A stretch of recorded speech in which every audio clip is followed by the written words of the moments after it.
The Galactic Olympics were supposed to be a celebration of unity, with trillions watching across the galaxy, 200 species competing in events of strength, speed, and survival. But this year was different. This year, for the first time, humans were competing, and the galaxy, to put it mildly, did not want us to win. The sabotage started long before the opening ceremony.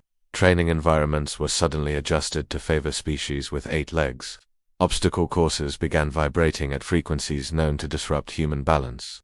Gravity in the human-only lanes was cranked up, an accidental miscalibration, the organizers claimed, smiling with far too many teeth. Humanity didn't complain, we didn't protest, we just took notes and trained harder. First up, the grav sprint, a 400-meter loop. When human athlete Morgan Hale stepped into her lane, her boots sank into the track, her personal gravity field was set to 1.8 grams. Everyone else enjoyed a light 0.9 grams. The referees just shrugged. Calibration quirk. Morgan cracked her neck. Sure, let's run anyway. The signal flared, and the aliens became a blur of color and chitin. Morgan pushed off like she was dragging a planet. Her muscles screamed, her vision pulsed. But humans evolved to run prey to exhaustion, to push through agony, to outlast anything with lungs. Halfway through, the faster species started to burn out. On the final stretch, Morgan looked like she was climbing a mountain in slow motion, but she never stopped moving. She crossed the finish line dead last. But then the judges announced penalties. In the shifting gravity, every other competitor had stepped out of their lane. Only Morgan, fighting double gravity, maintained perfect form. She won by default. The arena, once silent, erupted. We didn't need fairness, just a chance to endure. Next, the interspecies obstacle gauntlet. Here, the sabotage was blatant. The climbing wall was coated in a slick gel.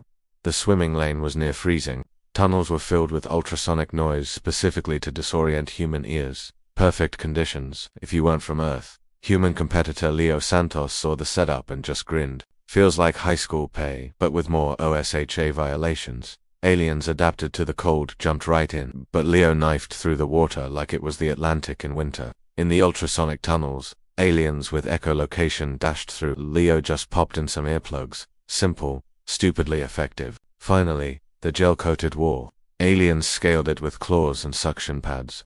Leo tore off his gloves and started climbing barehanded. Skin tore, nails cracked, blood mixed with the gel, but he reached the top.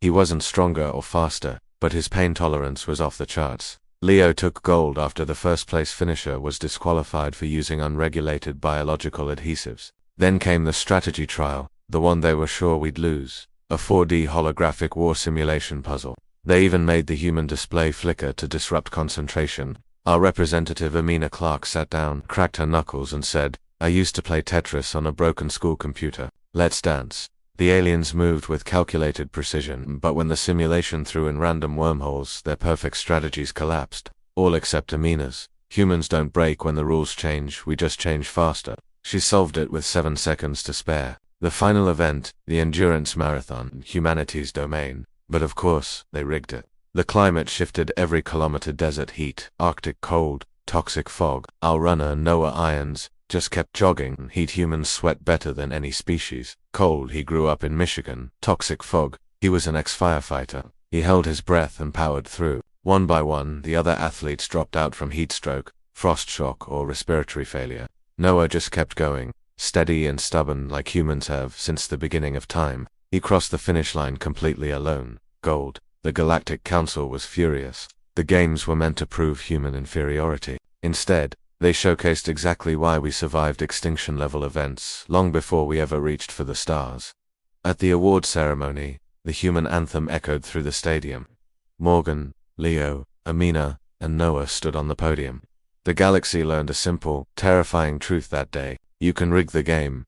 You can change the rules, you can stack the odds against them, but humans will win anyway. And the galaxy remembered. Thanks for watching. If you enjoyed this story, be sure to like, subscribe, and hit that notification bell for more.